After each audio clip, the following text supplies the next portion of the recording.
Foi muito sério isso que Roberto falou, de que a gente teve um intenso debate que mobilizou o país, das universidades às creches, dos partidos à sociedade que não tem militância partidária.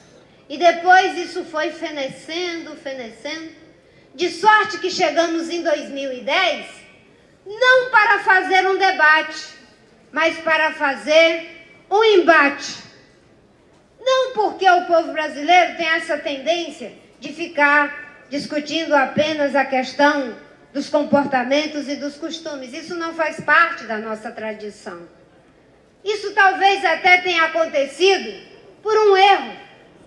Eu via ser anunciado de que nós íamos ter um grande embate entre dois titãs da gerência brasileira, chamados Dilma e Serra, e que esses dois gerentes iriam competir para ver quem era o mais gerente do que o outro. E nós entramos na cena, eu e o Guilherme, pelo PV, e eu insisti a Eduardo, Roberto, meus companheiros que estão aqui, de que o Brasil não poderia ser reduzido a um debate de quem era o melhor gerente.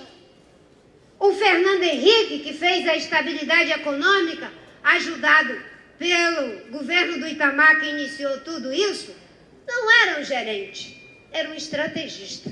Um homem com visão estratégica. Podemos até discordar em alguns aspectos, mas vamos convir que era um homem com visão estratégica.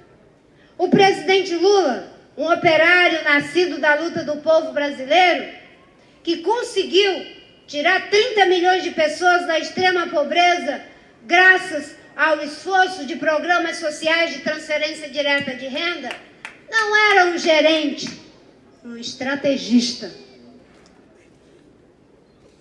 Quando não se tem visão estratégica, não se consegue sequer contratar os gerentes. Agora, se você tem visão estratégica, você contrata os melhores gerentes. O debate não aconteceu porque quiseram reduzir uma eleição com aquela magnitude a apenas um plebiscito. E um plebiscito não para discutir educação, saúde, tecnologia, inovação, infraestrutura para o desenvolvimento sustentável.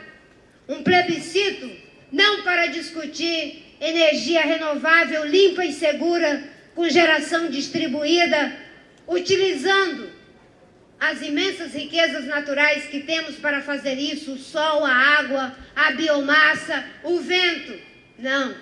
Era um plebiscito para definir quem era o melhor gerente. É claro que o povo brasileiro não ia se animar com uma coisa dessa. E também não ia se animar porque em um plebiscito parece que você tem uma atitude um tanto quanto passiva, porque a equação já está dada. Ou é isso ou é aquilo. Vocês são apenas um detalhe. Não havia possibilidade de escolha.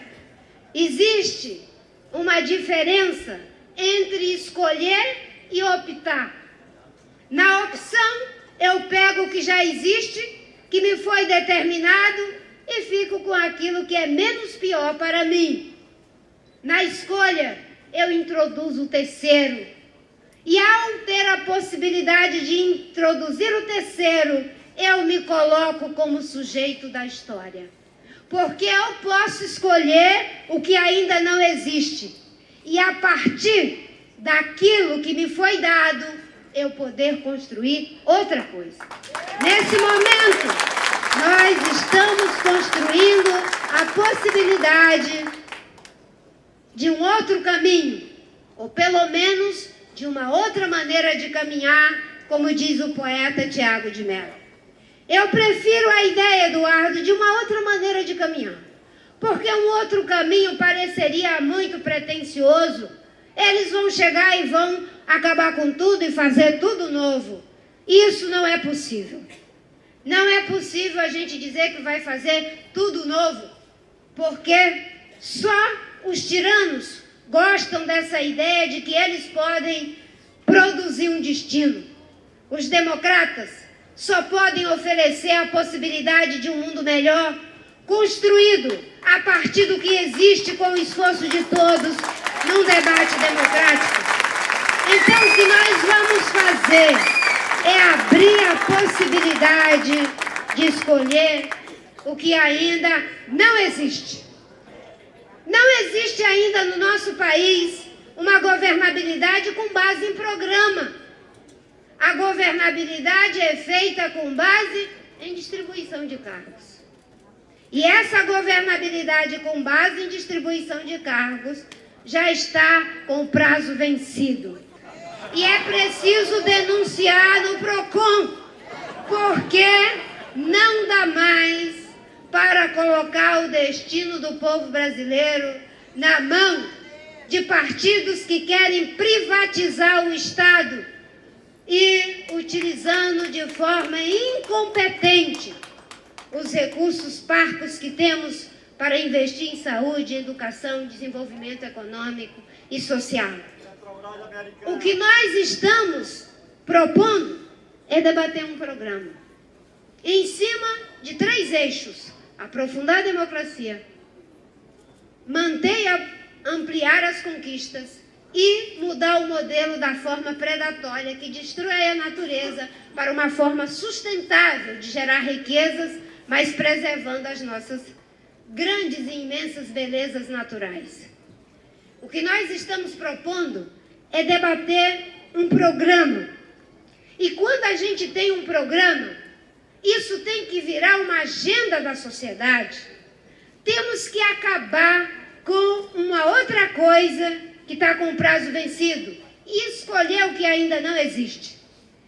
Institucionalizar de forma cidadã as conquistas que são feitas pela sociedade. No Brasil, nós temos a mania de fulanizar as coisas. Com todo respeito pelas pessoas que são homenageadas, mas vocês já notaram que a gente tem que fulanizar tudo? É lei Calmon, é lei Rouanet, é lei não sei o quê, tudo a gente tem que fulanizar, com todo respeito pelos que são homenageados. Eu tive uma experiência, apresentei o primeiro projeto de lei de acesso aos recursos genéticos do Brasil. E um consultor do Senado, naquela oportunidade, falou o seguinte: Marina, vamos chamar essa lei de Lei Marina, porque é uma lei tão importante para proteger os 20% da biodiversidade brasileira. Eu digo, pelo amor de Deus, não vamos fazer isso. Porque quando você põe o nome da pessoa na lei, você cria uma grande antipatia pela lei. Ainda mais eu, que era conhecido como ecochata, ecoterrorista, uma boa parte das pessoas iam já ter uma antipatia com a lei. Eu digo, vamos chamar de Lei de Acesso aos Recursos Genéticos e acabar com essa história de fulanizar as leis. Nós temos que fazer uma institucionalização sustentável das conquistas.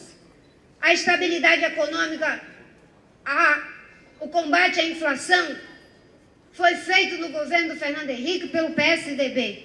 E não vamos reescrever a história dizendo que foi outro governo. Mas isso já não é do PSDB, isso é uma conquista nossa do povo brasileiro. A redução da pobreza, uma conquista do PT, não vamos tergiversar quanto a isso, mas não dá para ficar fulanizando. Agora é uma conquista da sociedade brasileira, nenhum passo atrás. E o passo à frente é sair dos programas sociais de segunda geração para os programas sociais de terceira geração, apostando em saúde, em educação que gera igualdade de oportunidade.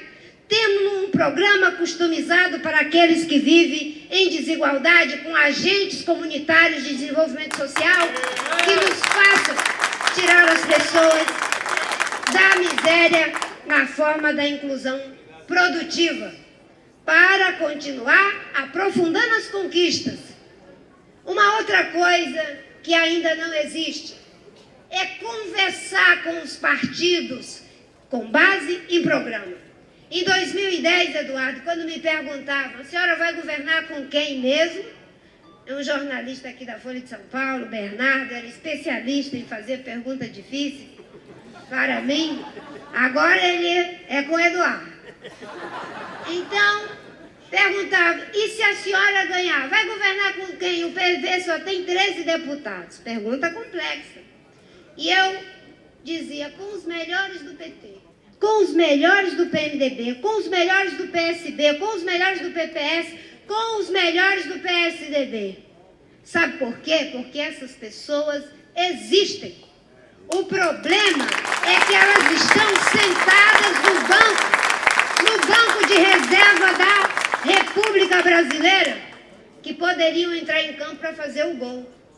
Quem está com a bola no pé é aquele povo que faz gol contra. Mas os bons estão no banco de reserva.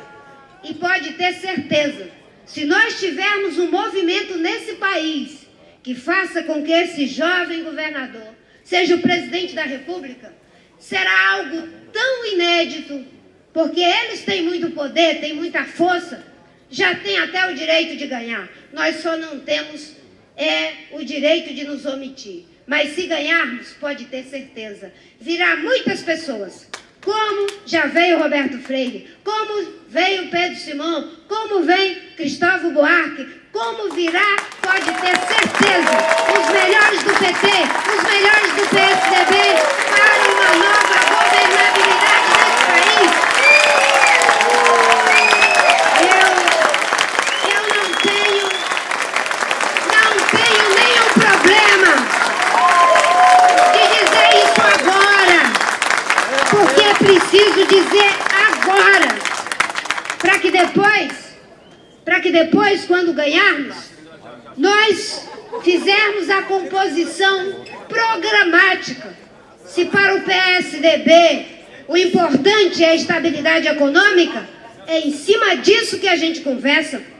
Se para o PT o importante é a inclusão social, é em cima disso que nos dispomos a conversar. Se para a rede o importante é a sustentabilidade, é em cima disso que estamos conversando. Se para o PPS o importante é unir as forças progressistas desse país para um realinhamento histórico, para fazer as mudanças, é em cima disso que estamos conversando. E estamos dizendo isso agora. O Fernando Henrique, para governar, com todo respeito, teve que ser tutelado pelo senador Antônio Carlos Magalhães. Desculpa. Se fosse. O Lula, para governar, vocês veem o sofrimento da tutela do PMDB. Simbolicamente, com todo respeito, na figura do presidente Sarney e derivados, Collor, Renan e tantos outros. Agora, digo para vocês uma coisa, se Eduardo ganhar, será muito mais fácil conversar com Fernando Henrique, chamar a nova república à responsabilidade para sepultar a velha república. Será muito mais fácil conversar com o presidente Lula, chamá-lo para sepultar a velha república, cumprir o papel da nova república. Meus companheiros, minhas companheiras, eu quero dizer para vocês que eu estou muito feliz de estar nesse movimento. Isso é um movimento. Não pode ser a rede, o PSB, o PPS. Nós somos uma pequena parte dando sustentação legal, porque para ser candidato é preciso que tenhamos partidos com programa e estrutura. Isso é a democracia. Mas a força mais importante é a força da sociedade. E se nós fizermos no presente o debate e o investimento correto em saúde, educação, democracia, infraestrutura, inovação, proteção dos recursos naturais, nós haveremos de encontrar no futuro as escolhas corretas que fizemos. E isso se transformará num passado de orgulho para cada homem e cada mulher que foi responsável por ver mudar a agenda do Brasil. Eu vou concluir dizendo uma coisa. Cada um tem a obrigação de dar uma contribuição. Na geologia política do Brasil, nós vamos encontrar a contribuição de todos que lutaram pela democracia. PMDB, PSB, PCdoB, IPT, todo mundo, enfim, todos que lutaram, os democratas, pela democracia. Esse sedimento bom está nessa rocha da nossa história democrática. Se nós formos procurar o sedimento bom do PSDB, já disse, estabilidade econômica. Do Lula, a inclusão social. Com muito sedimento ruim. O que está sendo feito com a Petrobras é um sedimento ruim que não podemos ter nenhum tipo de complacência com isso que está acontecendo. O retrocesso que temos na agenda ambiental do Brasil, no Dia Internacional da Água, é de chorar. O fim dos comitês de bacia, da gestão compartilhada de recursos hídricos, da discussão pelo uso da água, o uso múltiplo da água, a não implementação do Plano Nacional de Recursos Hídricos. É uma vergonha esse sedimento. E nós temos que nos perguntar, qual é o bom sedimento que nós queremos ver? Nós queremos ver o sedimento da governabilidade programática. Nós queremos ver o sedimento bom de uma agenda que não mudará porque mudou o partido, porque o partido não é o governo não é o Estado. Esse país tem que ser uma república para que direitos não sejam vistos como favores e para que conquistas não sejam patrimonializadas pelos governantes, mas que sejam atribuídas àqueles que de fato as fazem, que é a sociedade brasileira. Vamos para o debate, não para o embate. Vamos assumir posição e não ser oposição por oposição, situação por situação. É esse espírito que eu e Eduardo queremos levar para a sociedade. E discutindo isso, frente a frente, cara a cara, com respeito, com solidariedade e ao mesmo tempo com a firmeza de quem não vai ser complacente com os erros. E com uma coisa, não vamos falar do palanque, vamos falar do tablado. Essa eleição vai ser ganha pelo tablado. Não vamos ser um presente embrulhado no papel do marketing, como se não tivéssemos ideias, não tivéssemos propostas. Vamos discutir com as pessoas as ideias que temos, porque hoje tudo é marketing. Eu fico triste. Eu sei que muitas ideias são da nossa presidente Dilma. É uma mulher competente, mas não tem nada que ela faça que as pessoas não digam que isso é coisa de João Santana. Eu não quero ver esse tipo de coisa com o nosso projeto político. Eu respeito os profissionais da comunicação. É importante o marketing. Eles ajudam a traduzir uma mensagem, mas não podemos reduzir o Brasil a uma disputa de marqueteiro. Essa é uma disputa para fazer o debate, não o embate, para lutar pelo Brasil que queremos em cada bairro, em cada rua, em cada escola, até a creche, como disse o Roberto Freire. Pelo Brasil que queremos, estamos aqui e que Deus dê força ao nosso governador para que ele possa ser uma liderança jovem que possa inaugurar uma nova agenda para o Brasil. Muito obrigada.